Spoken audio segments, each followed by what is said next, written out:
Hi there, I'm Alex. My background's as a media researcher and entrepreneur, and recently we launched PressPatron, which is a crowdfunding platform for journalism, just last week.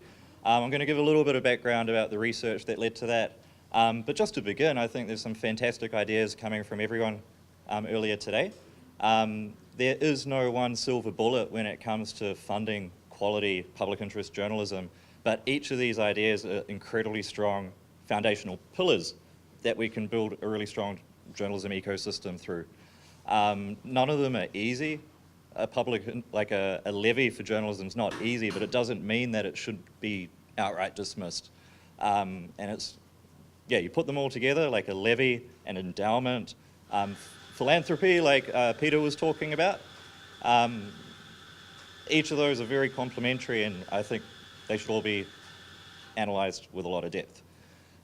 So with PressPatron, it came out of my master's research. We were looking at under what circumstances are people actually prepared to pay for journalism. There's a lot of resistance for readers to actually pay for stuff. A few of you might know about like paywalls and restrictions that go up onto sites. Well, the industry average is about 0.5% of visitors to those sites actually pay for the subscription. What was interesting within our research is that there's actually more people willing to make voluntary subscriptions with these sites out of their own goodwill. They love the mission of these sites. They want to support them wholeheartedly. They're not expecting anything direct in return, but there can be benefits if you make that part of your membership campaign. So it seems a little bit counterintuitive, but if you take, some sites already have paywalls, but it seems like if they took them down and experimented with this more open model, they might get a larger audience and actually more revenue in the long term. Some of the key findings in terms of the more open-ended questions that we asked within the survey, people want to pay for quality. If you do want to shift to a reader revenue model, you have to emphasize your best investigations, the in-depth journalism, and you have to provide a home for that so it's really easy for people to recognize the worthiness of your journalism.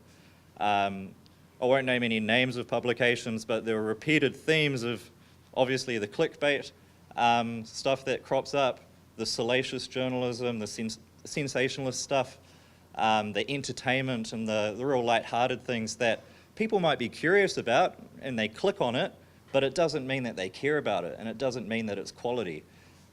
So by shifting to a contribution model where readers are paying up for stuff, I think it shifts the incentive structures for what journalists are working towards, instead of what are people curious about and what's going to reach the largest audience, through to what are people passionate about and what do we want to see written about to make our society a better place.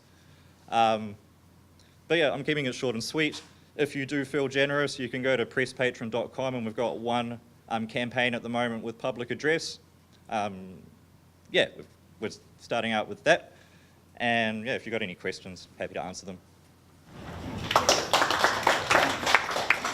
Yeah, Steve. Sorry to ask you this question, I was going to ask you the last group. When you're looking at public broadcasting, do you think ownership matters? Do you think institutions matter? Or is it just a matter of content, which could be public interest in whatever form it might be, arts or journalism or whatever, that could be done by anybody? Or do you need ownership of an institution to guarantee that you're going to get that out? So I think they're all incredibly important, and I think each of those elements should be strengthened. Institutions and ownership structures are incredibly important, and I think it's important to have a diversity of ownership structures, each pursuing a slightly different aspect of the mission of journalism, because everyone does have a different perspective.